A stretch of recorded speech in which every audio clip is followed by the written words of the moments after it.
Tere tulemast taas minu kanalile. Polegi ammu näinud. Viimati nägime siis, kui ma olin esimese lapsega 22 nädalat rase. Ja nüüd ma olen uuesti rase.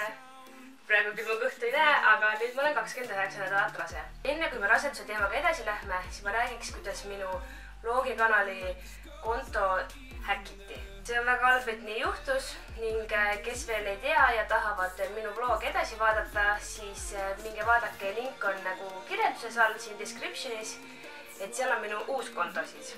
Et minge ja pange sinna subscribe ning saategi alati uue teate, kui mul on video üleval. Aga räägime siis praegust rasedusest. Selle rasedusega on olnud igasuguseid huvitavaid hetki. Kõigepealt kõige huvitavam hetk oli see, kui ma ei teadnud, et ma olen üldse rase. Ma arvasin, et ma hakkan surema, mul on lihtsalt halb olla, ma läksin arsti juurde, et tead saada vereanalüüsidest, mis mul siis viga on, et ma olin nii väsinud, vahepeal iiveldas ja ma lihtsalt ei suutnud välja mõelda, et ma olen rase, kui ma isegi iiveldas. Sellega on nagu see teema ka, et kuna ma veel imetasin esimest last, siis ma ei uskunud, et ma võin veel rasedaks jääda, kuna mul ei olnud menstruatsiooni veel alanud. Õigemini pole mul siiamaani vahepeal olnud, nii et ma olen 2 aastat nendest vaba olnud. Ja mehega küll üritasime rasedaks jääda, kuid me ei uskunud, et esimest korrast kohe õnnestub. Ma ostsin ovulatsioonitestri, mis on siis korduvkasutatav nagu süljega. See käibki niimoodi, et iga hommik sülje kaudu siis saad teada, kas sul on ovulatsioon või ei ole. Ning 2. novembril siis testisin ning sain teada, või vähemalt ta näitas natukene, et mul peaks ovulatsioon tulema vaikselt. Ning siis me ka proovisime. Kui ma 2 nädalat hiljem testi tegin, siis testi ei näidanud, et ma oleksin rase.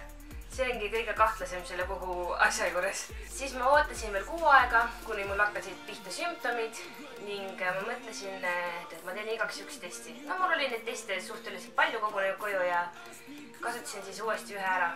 Oli 15. detsember ning kui ma testi tegin, siis ma peitsin selle kohe sinna nagu paberi sisse uuesti ära, et seda ei oleks näha, nagu kas on positiivne või negatiivne. Läksin elutuppa ning näitasin ka mehele, ütlesin, et ta võtaks selle sealt välja, et noh, et vaatame, kas olen siis või ei ole rase.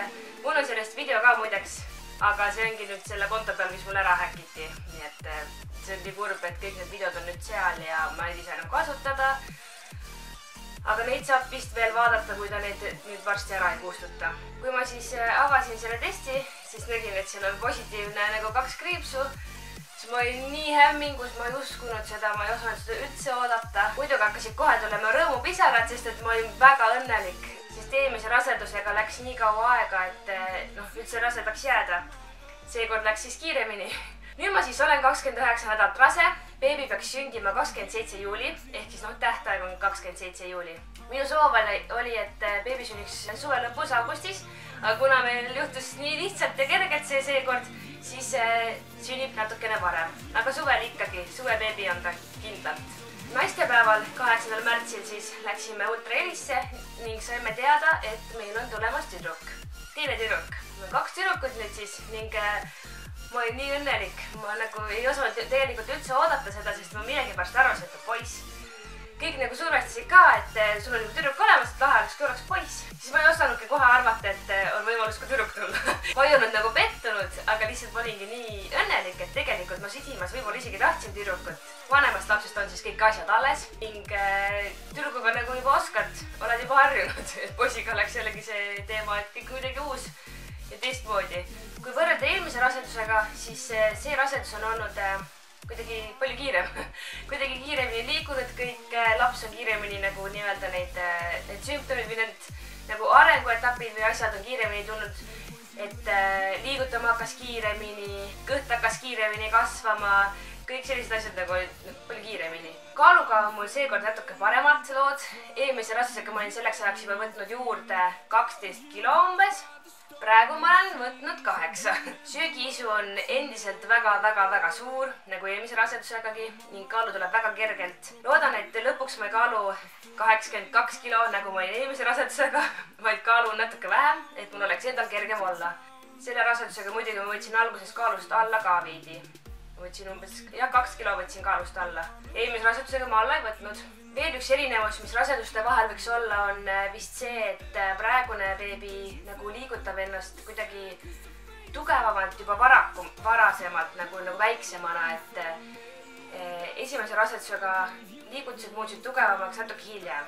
Et praegu on selline tunne, et ta lihtsalt tahaks kõhust välja tulla, liigutab ennast nii hullult. Sarnasus on see, et protsenta asetseb mõlemad tagasihinnas. Ja kõhukuju on minu meelest ka samasugune, et ei ole selles suhtes ka erinevust. Praegu ma nagu rohkem ei oskagi öelda selle raseduse kohta, vaid et me ootame enda väikest beebikest juba nii väga.